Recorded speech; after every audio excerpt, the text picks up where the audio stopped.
Hey, it is Dawn Nicole here, back with another episode. And I'm the CEO of ProcuraFind, where we develop and connect small businesses to corporate contracts faster. Today, I want to talk about what our members learned in the month of June. So, in the month of June, we rolled out our CARES framework. And as a part of that framework, we started off by talking about this $700 billion plus contracting opportunity market, the size, the scope, how big it is, who's buying what in this contracting opportunity market. And most importantly, where do you fit as a small business? Now, one of the concepts and techniques we talked about is something called the supplier mindset. Now, the supplier mindset is very unique in that most small businesses are used to doing small business the small business way, right? Quick conversations, quick yeses, quick nos, maybe not as much money as you hope to make each time. You're constantly fishing from each small business to small business. But when you set up to go do bigger business with these corporations and government entities, it is a different game and it takes a different mindset. So, in the contracting opportunity market, one of the concepts we talked about is what is the supplier mindset? I'm going to break it down like this. And to do so, I'm actually going to use the acronym mindset, and I'm going to show it on the screen as I talk about it. So, the first part of mindset, the M, is around mastering your craft. Now, there are a lot of small businesses who do a lot of things. Y'all know I get on you about this a lot, okay?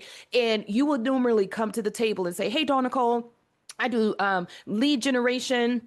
I do automation, I do AI, and I do all these things. And one of the first conversations I have with you is, first of all, these corporations are not paying for generalists. They are paying for specialists. What is the one thing that you do really, really well? You have strong past performance. You can do it in your sleep and you have transformative results, right? You know, and you can guarantee you can get results. Talk to me about that thing, because you and I know that AI is very, very different than lead generation. And these things are very broad. When you talk about what you do, who do you do it for? And exactly what is your corner of the market? Like, are you teaching AI or are you using AI automation for your lead generation? Now you're onto something, right? And are you doing AI lead generation for commercial campaigns? Now you're really onto something. So as we talk about mastering your craft, always striving to be the best at what you do, first you have to understand what you do, and have you mastered it, as evidenced by what, right? Past performance testimonies, right? Do you have case studies that you can prove? So mastery of craft is not just you saying you've mastered it, but being able to produce evidence of mastery. Okay, that's the first thing.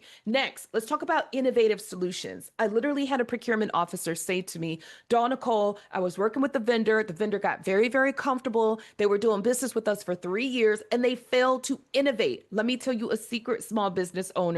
When you're a small business owner, it doesn't matter how good you start, you have to continue to be steady in your climb. You have to continue to evolve. What that means is knowing what's changing, trending, right, in your community, what is new, changing, and trending in your industry, and being able to innovate accordingly. So if you were an auditor, if you were a bookkeeper, right, what are some new changes and trends happening in the bookkeeping industry or the auditing industry? You need to be on top of it. Produce white papers that talk about it, have social media posts that talk about it, have data that explains case studies. Again, how are you innovating and how are you bringing this innovation to the market? Okay, so that's the I part of mindset. Next, in negotiating the best price. Ooh, let's talk about this one. By the way, if you like this content, be sure to like and subscribe. And everything is in this new book, Be the Contract-Winning Supplier. This is your beginning to winning guide to getting contracts with the CARES method. So everything I talk about, you all, by yours truly, Dr. Dawn Nicole McElwain, which is moi, right, is all in this book. And we put the link in the description. So let's get back at it. Negotiating your best price. Many, many times, small businesses will be dead set on a price for a widget or a service. And they will say, hey, this service is, $19.99 per person. Okay. Which makes sense based on the appropriation of the service. If you're giving it, 1 by 1 or 2 by 2. But when a major organization comes to you and they want to make you a deal at scale, they want a price for bulk or maybe a GPO, a group purchasing order of something you have. Now we're talking about you delivering that service by 3,000, right? Or by 5,000, for example, or 500.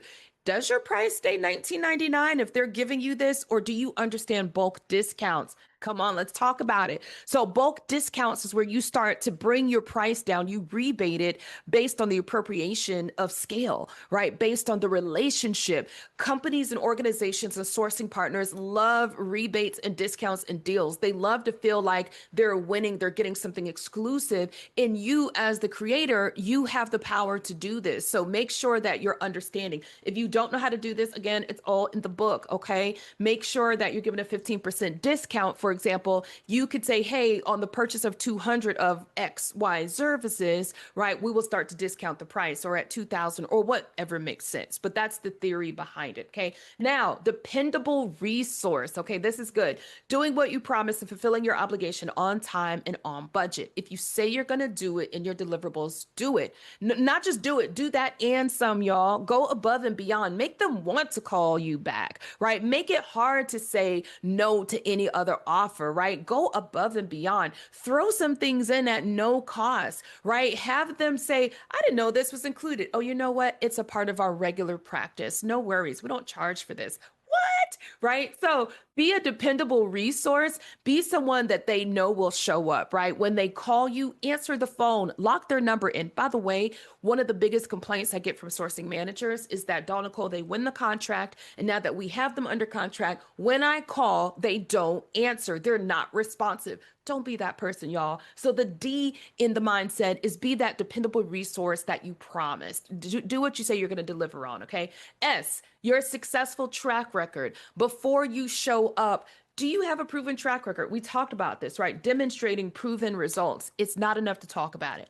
Everybody is in their ear talking about what they can do. Show me, honey. Show me the money. Show me the results. Show me the outcomes. So how do you show someone something? Well, one of the most natural ways is going to be your business capability statement, but you could say anything on a business capability statement, right? So also have a case study. A great case study talks about problem, solution, result, what we call PSR. So what was the problem you solved for who, right? What was the problem they were having? What was the solution that you introduced or proposed? And what was the result as you know, because you proposed that solution? PSR is how you get to a great case study. Have a few of these ready to whip out. We have like 5 ready to go around different things, and you should have that too. Okay. Next, excellence. Show up in excellence, okay? Don't show up in ripped jeans or wrinkled shirts. And I know this is not, kindergarten or first grade, and we don't have to say this, but clearly we have to say this. Showing up in excellence is also ensuring that you have everything you need to deliver.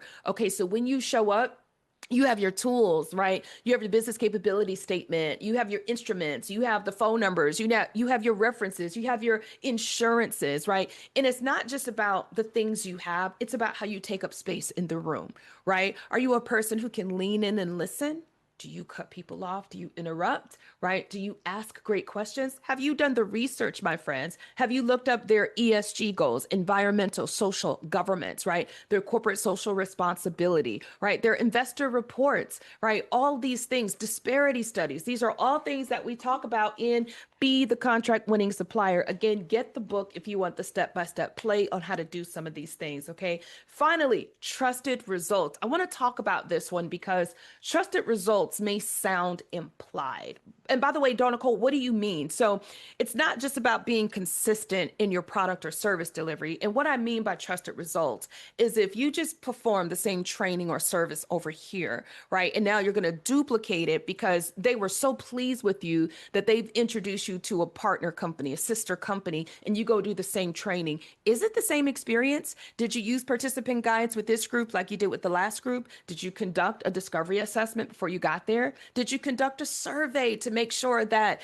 the training was in fact effective? Okay. Did you give certificates of completion, making sure that these are results I can trust you to deliver every single time? And I'm going to throw this in as a bonus. If you are a product business, a product-based retailer, and you sell something, right? Does your quality diminish at bulk? Ooh, this is so good. What I mean by this is, let's say that your product is smoothies or drinks or juices, right? And it's one thing when you deliver 100 juices for an event, but now this company has basically procured your services for 1,000 drinks. is the quality still the same at 1,000, right? Is it still fresh? Is it still tasty, right? Is everything still accurate? Think of Starbucks. Think of no matter what Starbucks you go to from city to city, it's the same experience. Is that going to be your experience? So this is the supplier mindset that our members at ProcuraFind have learned. If you like what you're hearing, not only subscribe to the channel, but become a member today so you never miss out on any great events, any great connection opportunities, and most importantly, our state-of-the-art cares framework. Now, if for some reason you can't commit to being a member right now, get the book. It'll be the best investment you've made in your business this year. All right, you all, I hope that this was helpful as it comes to the supplier mindset, and I can't wait to see what you do with this information. Which one of these resonated with you the most? Let me know in the comments. We're reading them. All right, take care. Talk soon. Dawn Nicole signing off. Bye.